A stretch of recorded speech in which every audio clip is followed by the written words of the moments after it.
बिस्मिल्लाहिर्रहमानिर्रहीम। आज का जो हमारा टॉपिक है वो है पैथोलॉजी। ठीक है, पैथोलॉजी हम किस चीज़ को बोलते हैं? तो पैथोलॉजी हमारे पास टू वर्ड से निकला है। एक का मतलब है पैथो मीन डिजीज और लॉजी का मतलब है स्टडी। तो पैथोलॉजी को हम किस तरह डिफाइन करते हैं? पैथोलॉजी को हम इस तरह डिफाइन करते हैं कि the scientific study of disease is called pathology. अब एक डिजीज को हम साइंटिफिकली किस तरह डिफाइन करते हैं और डिजीज हमारे पास क्या है, इसके बारे में हम लोग बात करेंगे। तो डिजीज हमारे पास क्या है? डिजीज हमारे पास है any abnormalities of anatomy, physiology and biochemistry of human bodies. यानी इसका मतलब ये है कि हमारी जो ह्यूमन बॉडीज है उसकी जो एनाटॉमिकल स्ट्रक्चर है, यानी कोई स्ट्रक्चर एब्नॉर्मलिटीज हमारी बॉडी में आ गई तो ये भी हमारे पास डिजीज है। या अगर हमारी बॉडी में कोई फंक्शनल एब्नॉर्मलिटीज आ गई तो ये भी हमारे पास क्या है? डिजीज है। ठीक है, या हमारे पास जो केमिकल रिएक्शन है जो हमारी बॉडीज में बायोकेमिस्ट्री यानी एंजाइम वगैरह प्रोटीन जिसके प्रॉपर मेटाबॉलिज्म पाथवे है उनमें कोई एब्नॉर्मलिटीज आ गई तो ये भी हमारे पास क्या है? डिजीज है। अब एक डिजीज को हम साइंटिफिकली किस तरह डिफाइन करेंगे, यानी हमें किस तरह पता चलेगा? तो इसके हमारे पास कुछ इंपॉर्टेंट की पॉइंट्स है। ठीक है, तो की पॉइंट्स आप डिजीज जो हमारे पास है पैथोलॉजी में, तो हमारे पास चार किस्म के हैं।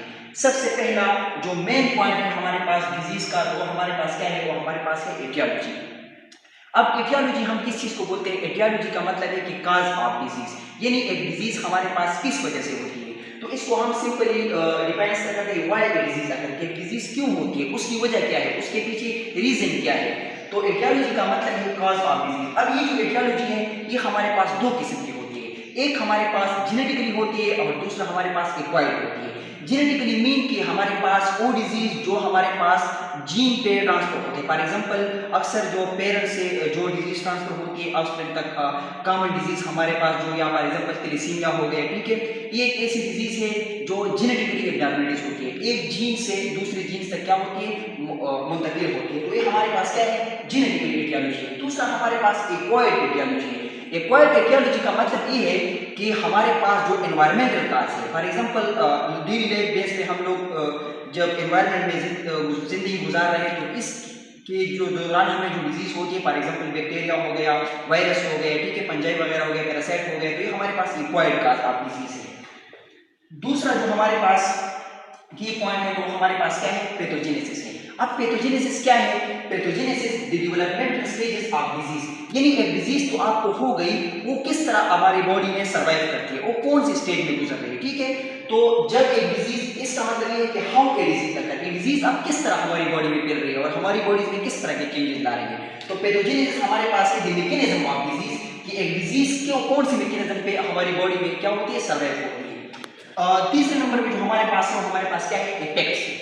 अब इफेक्ट्स यानी जो डिजीज हमें हो गया हमारी सेल्स में या हमारे जो टिश्यूज है, तो इसमें इस पर इसका इफेक्ट क्या होगा। तो इफेक्ट हमारे पास डिजीज का दो किस्म का होता है। एक हमारे पास मॉर्फोलॉजिकल स्ट्रक्चर इफेक्ट्स होता है कि एक सेल या टिश्यू में हमारे पास इस डिजीज की वजह से उसकी मॉर्फोलॉजी में, उसकी शेप में, उसके स्ट्रक्चर में किस तरह के चेंजेस आएंगे, तो उसको हम बोलते हैं मॉर्फोलॉजिकल चेंजेस।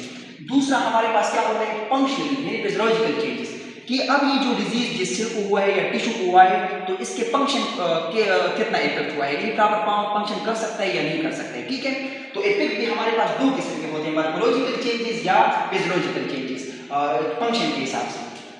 चौथे नंबर पे जो हमारे पास मोस्ट इंपोर्टेंट की पॉइंट है एक डिजीज का, वो हमारे पास क्या है? Clinical science. क्लिनिकल साइंस में हमारे पास आते हैं साइंस एंड सिम्टम। अब ये दोनों अलग अलग चीजें हैं।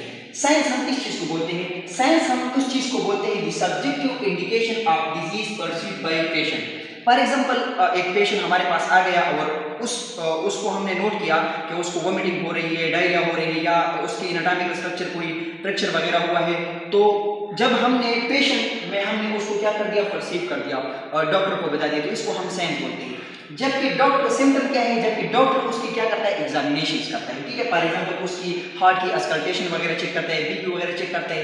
इस दौरान डॉक्टर ने जिस चीजों को परसीव किया तो इसको हम क्या बोलते हैं? इसको हम सिम्टम बोलते हैं। ठीक है, तो ये चार मेन इंपॉर्टेंट पॉइंट्स है एक डिजीज को साइंटिफिकली स्टडी करने के लिए जो हमारे पास मेन इंपॉर्टेंट है। इनमें सबसे पहले एटियोलॉजी है कि एक डिजीज क्यों हुई है, उसकी वजह क्या है। दूसरा हमारे पास क्या है? पैथोजेनेसिस है कि एक डिजीज किस तरह हो रही है। तीसरा हमारे पास इफेक्ट है जो एनाटॉमिकली भी हो सकती है और फिजियोलॉजिकल भी हो सकती है। चौथे नंबर पे क्लिनिकल साइन एंड सिम्टम है कि एक डिजीज की वजह से हमारी बॉडी में कौन कौन से चेंजेस आएंगे या हमें किस तरह पता चलेगा।